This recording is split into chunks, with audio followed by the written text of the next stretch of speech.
అందరికీ నమస్తే అండి. రాష్ట్రాన్ని వణికిస్తున్న మోంథా తుఫాను ఇప్పుడే తీరం దాటింది.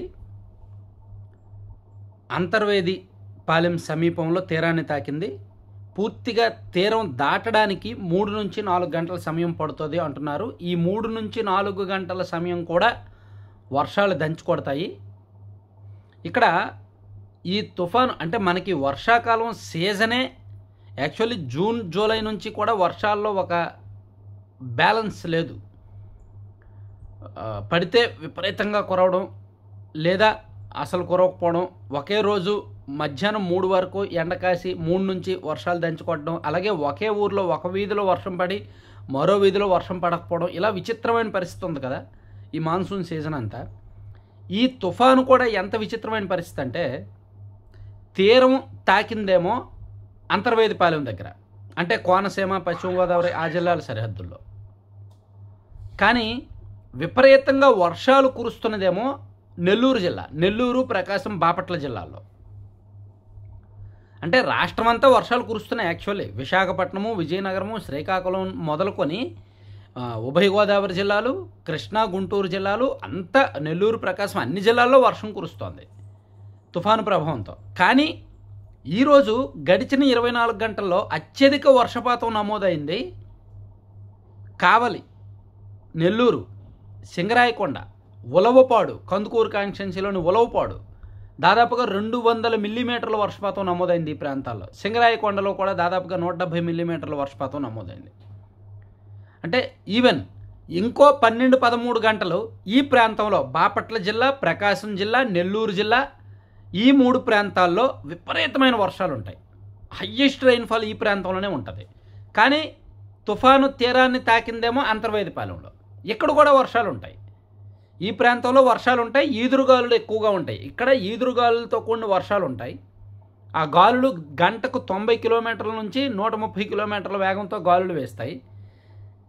కానీ ఈ తుఫాను అడుగున దక్షిణ భాగం వైపు ఒక 150 కిలోమీటర్ల అవతల దక్షిణ భాగం వైపు ప్రభావం ఎక్కువగా ఉండటంతో ఇప్పుడు తీరం తాకిందేమో అంతర్వేదిపాలెం, అక్కడ నుంచి దక్షిణం వైపు 150 కిలోమీటర్లు అంటే సముద్రంలో, అదేమో ఈ సింగరాయకొండ, నెల్లూరు, కావలి ఆ ప్రాంతం వచ్చింది. అందుకని అక్కడ వర్షాలు విపరీతంగా కురుస్తున్నాయి అన్నమాట.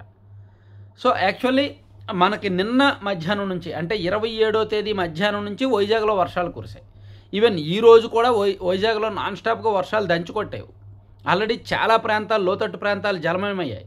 వైజాగ్ ప్రధాన కూడళ్ళు, ప్రధాన రహదారులన్నీ నీటితో నిండిపోయాయి. విజయనగరం, శ్రీకాకుళం జిల్లాల్లో కూడా చాలా జరిగాయి.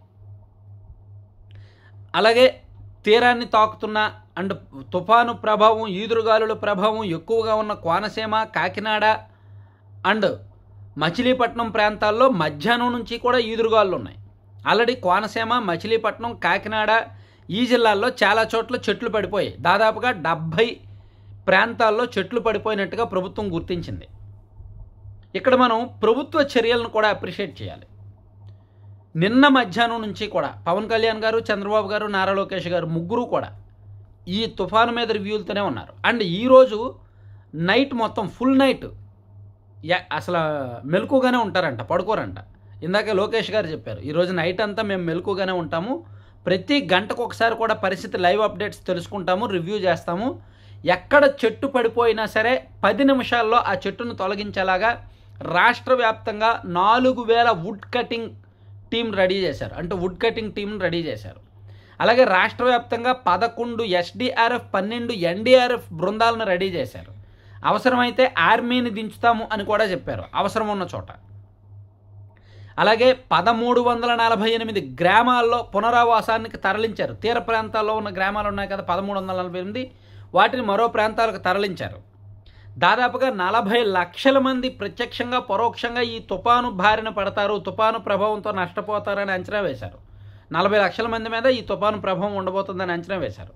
అలాగే ఈరోజు నిన్న కురిసిన వర్షాలకు ప్రాథమికంగా 43,000 హెక్టార్లలో పంట నష్టం జరిగింది అని ప్రభుత్వానికి ఒక ప్రాథమిక అంచనా వచ్చింది. మేబీ అది ఇంకా రేపటికి ఎల్లుండికి ఎక్కువ అవ్వచ్చు. అంటే ఇక్కడ ప్రభుత్వం లైవ్ స్టేటస్ తీసుకుంటోంది, పూర్తి అప్డేట్లో ఉంది. ఆర్టీజీఎస్ ద్వారా కంప్లీట్ సమాచారం వస్తుంది. అలాగే ప్రాణ నష్టం లేకుండా ప్రభుత్వం మొదటి నుంచి కూడా ప్రాణ నష్టం లేకుండా చేయడమే మా పని అని చెప్పి వాళ్ళు ముగ్గురు అదే పనిలో ఉన్నారు కాబట్టి ప్రాణ నష్టం అయినప్పటికీ ఇప్పుడు ప్రకాశం జిల్లా ఎక్కడ కొండపి దగ్గర ఎక్కడో ఒక వాగులో కారు కొట్టుకుపోయిందంట. అలాగే కోనసీమలో మామిడి కుదురు దగ్గర అనుకుంటా ఒక మహిళ మీద తాటి చెట్టు పడింది. సో మచిలీపట్నం దగ్గర కూడా కొన్ని చెట్లు అంటే ప్రాణాపాయం లేదులే కానీ కొన్ని అంటే చెదురుమదురు ఘటనలు అయితే జరిగాయి. ఎంత కంట్రోల్ చేద్దామన్నా, ఎంత ఈ మానవ తప్పిదాలు లేకుండా ప్రాణ నష్టం లేకుండా చూద్దామన్నా సరే తుఫాను ప్రభావం కారణంగా ఇవి తప్పడం లేదు. సో ఓవరాల్గా ఇప్పటికున్న అప్డేట్ అయితే ఇది. సో ఇప్పుడే తీరాన్ని తాకింది, అంటే ఇప్పుడు టైం సుమారుగా 9 ఆ టైంలో తీరాన్ని తాకిందండి. సో ఇంకొక 4-5 గంటల పాటు అంటే అర్ధరాత్రి 3-3:30 ఆ టైం వరకు కూడా వర్షాలు విపరీతంగా కురుస్తాయి. అలాగే రేపు సాయంత్రం వరకు కూడా రాష్ట్ర వ్యాప్తంగా విస్తారంగానే వర్షాలు ఉంటాయి అన్ని చోట్ల. కానీ ప్రకాశం, నెల్లూరు జిల్లాల్లో మాత్రం అత్యంత భారీ వర్షాలు, ఊహకు అందనటువంటి వర్షాలు ఉంటాయి. అలాగే విశాఖపట్నము, మచిలీపట్నము, కాకినాడ, కోనసీమ, ఏలూరు ఈ ప్రాంతాల్లో కూడా భారీ వర్షాలు ఉంటాయి రేపు. ఇది వాతావరణ శాఖ అంచనా వేస్తోంది. సో ప్రస్తుతానికి తుఫానుకు సంబంధించిన అప్డేట్స్ అయితే ఇవి.